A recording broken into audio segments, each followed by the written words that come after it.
Chapter 77. Cao Cao is possessed at Luoyang. Guan Yu manifests at the Jade Spring Mount. Sun Quan having asked Lu Meng for a plan, Lu Meng replied, "This Guan Yu has very few soldiers left, and he will not venture along the high road. North of Maicheng is a risky path, and he will try to escape along that. Therefore you must lay an ambush for him 7 miles away from the city, but do not stop him. Let him go by, and then harass his rear. Thus he will be forced into Linju. Set another small ambush near there, and you will capture your enemy. For the present, attack the city vigorously on all sides but one, leaving the north gate for escape." Before carrying out this plan, Sun Quan bade Lu Fan consult the auspices. Lu Fan did so, announcing, "The enemy will flee toward the northwest, but will be caught that night before midnight." So Zhu Ran was sent in command of the first ambush, and Pan Zhang was the second. The troops sent were all veterans. When Guan Yu mustered his fighting men in the city of Maicheng, he had but 300. The food was done. That night many soldiers of Wu came to the city walls and called to their friends by name, and many of these slipped over the wall and deserted, reducing the small force still further. No rescue force appeared, and Guan Yu was at the end of his resources. Again he bewailed to Wang Fu, saying, "I regret that I have neglected your wise warning. In this danger, what is to be done?" "I think even if Lu Wang could come to life again, he would be helpless in this case," replied Wang Fu, weeping. Said Zhao Lei, "Liu Feng and Meng Da have surely decided not to send help from Shangyong. Let us abandon this miserable place, try to get to Yizhu and recover the army. We may then tempt our fortune once more." "I agree with you that that is the best plan," said Guan Yu. Then he ascended the walls and surveyed the country. Noting that the weakest side was the north, he called in some of the inhabitants and inquired the nature of the country on that side. They replied, "There are only paths there, but by them one may get into the West Riverland." "We will go that way tonight," said Guan Yu. Wang Fu opposed it, saying, "General, you will surely fall into an ambush. The main road will be safer." "There may be an ambush, but do I fear that?" said the old warrior. "Orders were given to be ready to march." "At least be very cautious," said Wang Fu. "I will defend this city to the very last. I only need 100 troops. Never will we surrender. Only I hope, most noble general, that you will send me speedy help." The two parted in tears. Wang Fu and Zhou Chang remaining to guard Maicheng. Guan Yu, Guan Ping, and Zhao Lei marched with their weak force out of the north gate. Guan Yu, his green dragon saber ready to hand, went first. About the third watch, 7 miles lay between them and the city. There they saw a deep cleft in the hills wherefrom rolled the sound of beaten drums, and men were shouting. Soon appeared a large force with Zhu Ran at their head. He came dashing forward and summoned the small party, saying, "Guan Yu, do not run. Surrender and live." But Guan Yu whipped his steed to a gallop and bore down on the leader with anger in his eyes. Then Zhu Ran ran away. Guan Yu followed him till there came the loud boom of a large drum, and out sprang troops from all sides. Guan Yu dared not engage such a number, and fled in the direction of Linju. Zhu Ran came up behind and attacked the flying soldiers, so that Guan Yu's following gradually became smaller and smaller. Still he struggled on. A few miles farther the drums rolled again, and torches lit up all round. This was Pan Zhang's ambush, and he appeared flourishing his sword. Guan Yu whirled his blade and went to meet him, but Pan Zhang ran away after a couple of bouts. However, Guan Yu saw they were too many for him, and sought refuge among the mountains. His son followed, and when he got within speaking distance, Guan Ping gave him the mournful tidings. "Zhao Lei has fallen in the melee." Guan Yu was very sad, and bade his son try to protect the rear while he should force his way forward. With about 10 men he reached Juxi, a place with mountains on both sides. At their foot was a thick mass of reeds and dried grass. The trees grew very close. It was then the 5th watch. Presently the small party stumbled into another ambush, and the ambushing soldiers thrust forth hooks and threw ropes. Entangled in these, Guan Yu's horse fell, and Guan Yu reeled out of the saddle. In a moment, Ma Zhong, the marching general of Panjiang, made him a prisoner. Guan Ping dashed to his rescue, But before he could do anything, he also was surrounded and held. Father and son were both captives. With great joy, Sun Quan heard of the success of his plans. In the morning, he assembled all his officers in his tent to await the arrival of the prisoners. Before long, Ma Zhong came hustling his prisoner before his lord. "I have long had a friendly feeling for you," said Sun Quan to Guan Yu, "on account of your great virtues. Now I would have made a covenant and alliance with you, if you would. You and your son have long held yourselves to be invincible, but you see you are my prisoners today. Yet I hope to win you over to my side." But Guan Yu only answered roughly, "You green-eyed boy, you purple-bearded rat. I made a covenant in the peach garden with my brothers to uphold the Hans. Think you that I will stand side by side with a rebel such as you are? I am a victim of your vile schemes, but I can only die once, and there is no need of many words. He is a real hero and I love him," said Sun Quan to those standing near. "I will treat him well and endeavor to win him over. Do you think it well?" Said the first secretary Zhuge Liang. When Cao Cao had hold of this man, Cao Cao treated him lavishly well. Cao Cao created him a marquis. In 3-day interval, Cao Cao held a small banquet, in 5 days a great one. Cao Cao gave him gold and presented him with silver. All this, hoping to retain him at his side. But Cao Cao failed. The man broke through his gates, slew his 6 generals in 5 passes and went away. Today Cao Cao fears him and almost moved the capital for dread of him. Now he is in your power. Destroy him, or you will rue the day. Evil will come if you spare him." Sun Quan reflected for some time. "You are right," said he presently, and gave the order for execution. So father and son met their fate together in the winter of the 24th year, AD 219, in the 10th month. Guan Yu was 58. A poem says, "Peerless indeed was our Lord Guan Yu of the latter days. Head and shoulders stood he out among the best. Godlike and terrible in war, elegant and refined in peace, resplendent as the noonday sun in the heavens, haloed as are the noblest of those early days. He stands, the brightest model for all ages, and not only for the strenuous days he lived in." And another, "Seek ye a noble one, then take ye the way of Zhuge Liang. Watch ye how all people revere Guan Yu, each excelling others to honor him. Him, one of the 3 brothers of the Peach Garden Oath, who have won sacrifices as emperor and king. Incomparable their aura spreads through the world. They are resplendent as the great lights of the firmament. Temples to our Lord Guan Yu abound. No village lacks one. Their venerable trees at sundown are the resting places for birds." So Guan Yu ended his life. His famous steed, Red Hair, also captured with its master, was sent to Sun Quan, who gave it as a reward to his captor, Ma Zhong.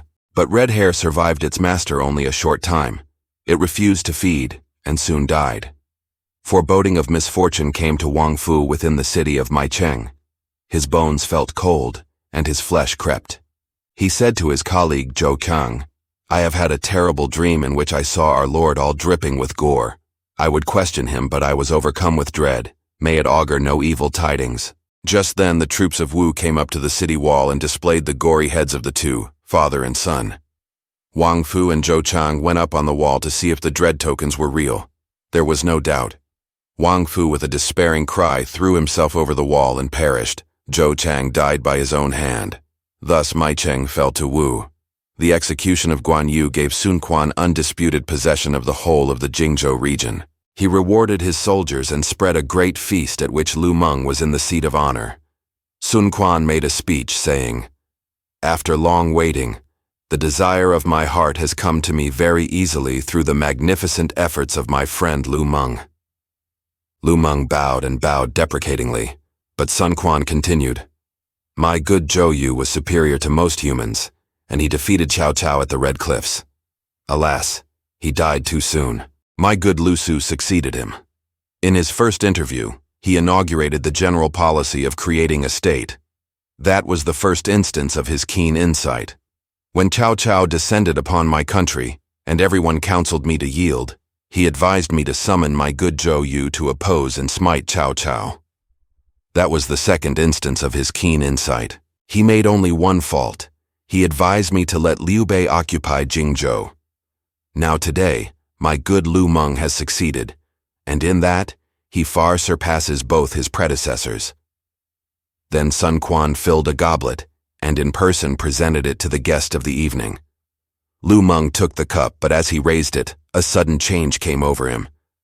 Dashing the cup to the ground, Lu Meng seized Sun Quan, crying, "Oh, green-eyed boy!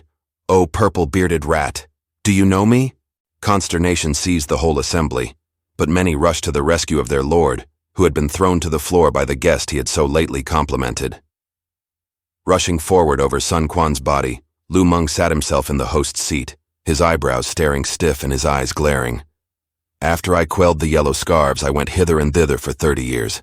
Now I have fallen victim to your base plots, and you have overcome me. Living, I have been unable to gorge upon the flesh of my enemy. Dead, I will pursue the spirit of this bandit Lu Meng. I am the lord of Hanshu, Guan Yu." Terror-stricken, Sun Quan was the first to fall prostrate, and all his officers followed him. Thereupon, Lu Meng fell over dead, with blood gushing from the 7 orifices of his body. In due time, the body was coffined and interred. Lu Meng was created posthumously governor of Nanjun and lord of Chanling. His son, Liu Bei, was given hereditary nobility. After this visitation, Sun Quan lived in constant terror. Soon Zhang Zhao came in from Jianye to see him and blame him for the murder. "My lord, by the slaughter of Guan Yu you have brought misfortune very near to this state. You know the oath sworn in the Peach Garden. Now Liu Bei has the force of the 2 riverlands at his back, Zhuge Liang as advisor, and those heroes Zhang Fei, Zhao Yun, Huang Zhong, and Ma Chao, to carry out his behests. When Liu Bei hears of the death of both father and son, he will set in motion the whole force he has to avenge them, and I fear you cannot stand such an onslaught." Sun Quan started up in a fright. "Yes, I have made a little mistake," said he. "But seeing it is so, what shall I do?" "You need have no fear," replied Zhang Zhao. "I have a plan to fend off the armies of the west from our borders and keep Jingzhou quite safe." "What is your plan?" asked Sun Quan. "Cao Cao with his many legions is greedily aiming at the whole empire. If Liu Bei wants revenge, he will ally himself with Cao Cao, and should they combine against the Southland, we should be in great danger. Therefore I advise you to send Guan Yu's head to Cao Cao, to make it appear that Cao Cao was the prime cause of his destruction. This should divert Liu Bei's extreme hatred toward Cao Cao and send the armies of Shu against Wei instead of toward Wu. After carefully considering the whole matter, I counsel this as the best course of action." Sun Quan thought the move worth making, and so the head of the great warrior was placed in a box and sent off as quickly as possible to Cao Cao. At this time, Cao Cao's army had marched back from Mopo to Luoyang. When he heard of the coming of the gruesome gift, he was glad at heart. Said he, "So Guan Yu is dead. Now I can stick to my mat and sleep soundly at night." But Sima Yi saw through the ruse and said from his place by the steps, "This is a trick to divert evil from Wu." "What do you mean?" "How?" said Cao Cao. "The Peach Garden oath bound the 3 brothers to live and die together. Now Wu is fearful of revenge for the execution of one of the 3, and sends the head to you to cause Liu Bei's wrath to fasten on you, O prince. Sun Quan wishes Liu Bei to attack you instead of himself, the real perpetrator of the crime. Then he will find a way of accomplishing his ends while you 2 are quarreling." "You are right, friend," said Cao Cao. "And now how can we escape?" "I think escape is easy. You have the head of Guan Yu. Make a wooden image of the remainder of the body, and bury the whole with the rites suitable to a minister of state. When Liu Bei hears of this, he will turn his hate toward Sun Quan and raise all his forces to attack him. If you will think it out, you will see that whichever is victor, the other will be smitten, and if we get one of the 2, the other will follow before very long." Cao Cao was pleased with the solution. Then he ordered the messenger to come in with the box, which was opened, and he looked upon the face of the dead. The features had not changed. The face bore the same appearance as of old. Cao Cao smiled. "I hope you have been well since our last meeting, Guan Yu," said Cao Cao. To his horror, the mouth opened, the eyes rolled, and the long beard and hair stiffened.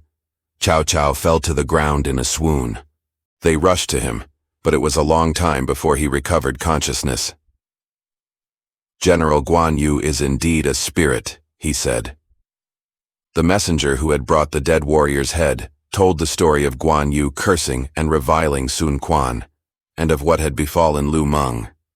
Cao Cao, filled with dread, prepared sacrifices and performed the rites for the honored dead. An effigy was carved out of heavy fragrant wood and buried outside the south gate, with all the rites of a princely noble, a huge concourse of officials of all grades following in the procession.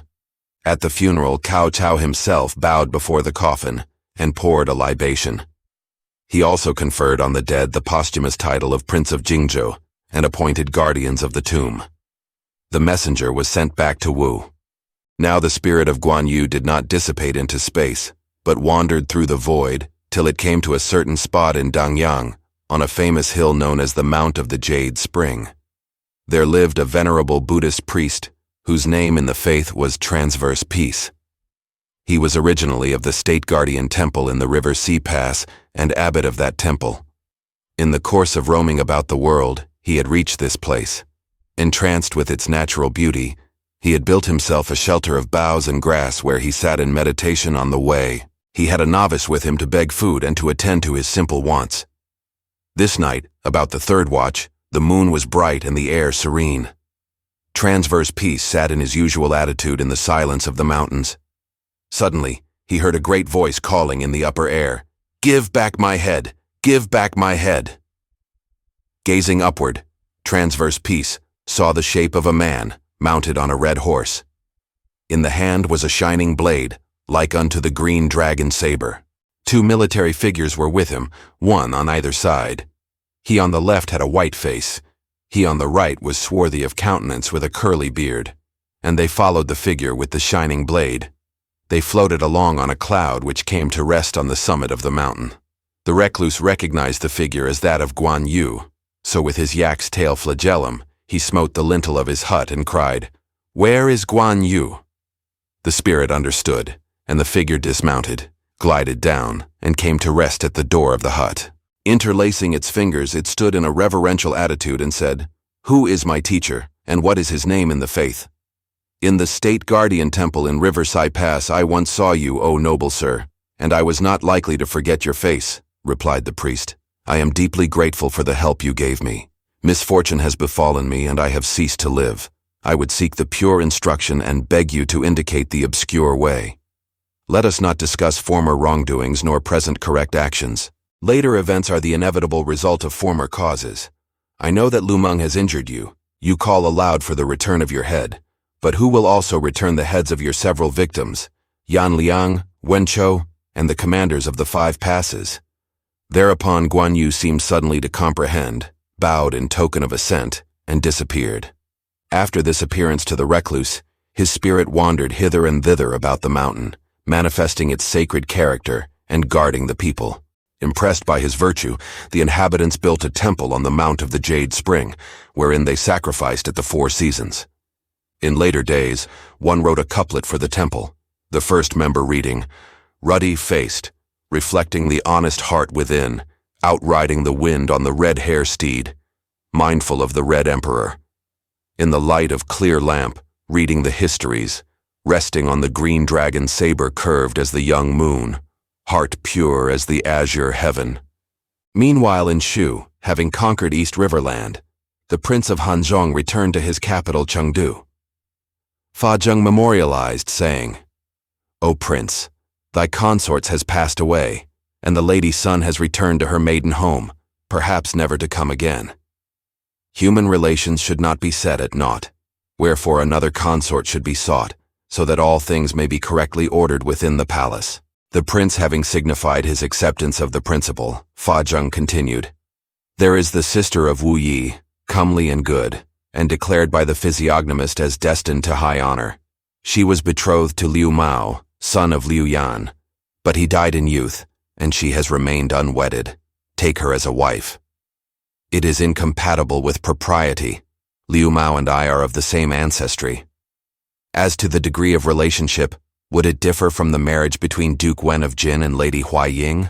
Upon this precedent, the prince gave his consent and wedded the lady, and she bore to him 2 sons, the elder of whom was named Luoyang, and the younger Liu Li.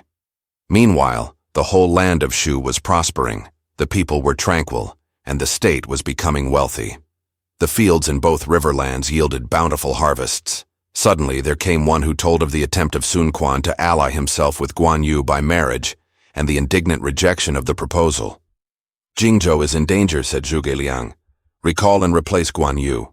Then began to arrive a series of messengers from Jingzhou, bearers of news of the moves in the game. At first they brought good tidings, then evil. Guanxing came first to tell of the drowning of the 7 armies of Yu Jin. Then one reported the installation of beacon towers along the riverbank, and other preparations which seemed as near perfect as any could be.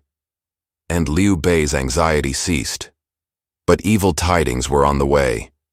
Liu Bei was ill at ease, and felt a creepiness of the skin that boded evil. He was restless by day and sleepless by night. One night he rose from his couch and was reading by the light of a candle when drowsiness overcame him, and he fell asleep over the low table by his side. He dreamed. A cold gust of wind swept through the chamber, almost putting out the candle flame. When it brightened again, he glanced up and saw a figure standing near the light. "Who are you, who thus come by night to my chamber?" asked he. The figure made no reply, and Liu Bei got up to go over and see who it was. Then the figure took the shape of his brother, but it avoided him, retreating as he advanced. Liu Bei said, "Brother, there is nothing wrong, I hope. But surely something of great importance brings you here thus in the dead of the night, and why do you avoid me, your brother, who loves you as himself?" Then the figure wept and said, "Brother, send your armies to avenge me." As Guan Yu said that, a chilly blast went through the room and the figure disappeared. Just then, Liu Bei awoke and knew that he had dreamed. The drums were beating the 3rd watch as he awoke. He felt greatly worried and disturbed, so he went into the front portion of the palace and sent for Zhuge Liang. Soon he came, and Liu Bei told him of the vision. "You have been thinking too deeply of Guan Yu lately, my lord," said Zhuge Liang. "There is no need to be distressed." But Liu Bei could not find comfort, and Zhuge Liang was long in calming his feelings and arguing away his fancies. As Zhuge Liang left the palace, he met Xu Jing, who said, "Instructor, I went to your residence to deliver a very secret piece of news, and they told me to find you here." "What is your secret?" "There is a report about that Wu has got possession of Jingzhou. Lu Meng has taken it. And more than that, Guan Yu is dead. I had to come to tell you. I saw it in the sky some nights ago. A large star of a general fell over against Jingzhou, and I knew some evil had befallen Guan Yu. But I feared the effect upon our master, and I forbore to say anything." They did not know that Liu Bei was standing just within the door. Suddenly Liu Bei rushed out, seized Zhuge Liang by the sleeve and said, "Why did you hide from me? Why, when you had such terrible news?" "Because it is only a rumor," replied they. "It is too improbable for belief. We pray you not to be distressed. By our oath we live or die together. How can I go on living if he is lost?" The 2 men soothed their lord as best they could, but even as they spoke to him, one of the private attendants said that Ma Liang and Yi Ji had arrived. Liu Bei called them in and questioned them eagerly. They said, "Jingzhou has indeed been lost, and Guan Yu begs for instant help." The letters they brought had not been read before Liao Hua was ushered in. He prostrated himself and, weeping, told the story of the refusal of help on the part of Liu Feng and Meng Da. "Then is my brother lost," cried Liu Bei. "If those 2 have really behaved so badly, the offense is even too great for death," said Zhuge Liang. "But calm yourself, O prince. I will see about an army and lead it to the rescue." "If Guan Yu is gone, I cannot live," moaned Liu Bei. "Tomorrow I myself will set out with an army to rescue him." Liu Bei sent off a messenger to Zhang Fei in Langzhong and gave orders to muster horse and foot for instant departure. Before day dawned, other messengers arrived, giving step by step the sequence of the tragedy. Guan Yu had cut his way to Linju at night and been captured by a general of Wu. He had refused to bend, and both father and son had gone to the 9 springs. When he heard of the final catastrophe, Liu Bei uttered a great cry and fell swooning. What happened will be told in the next chapter. Thanks for watching. Please like the video and subscribe to the channel for more excellent content.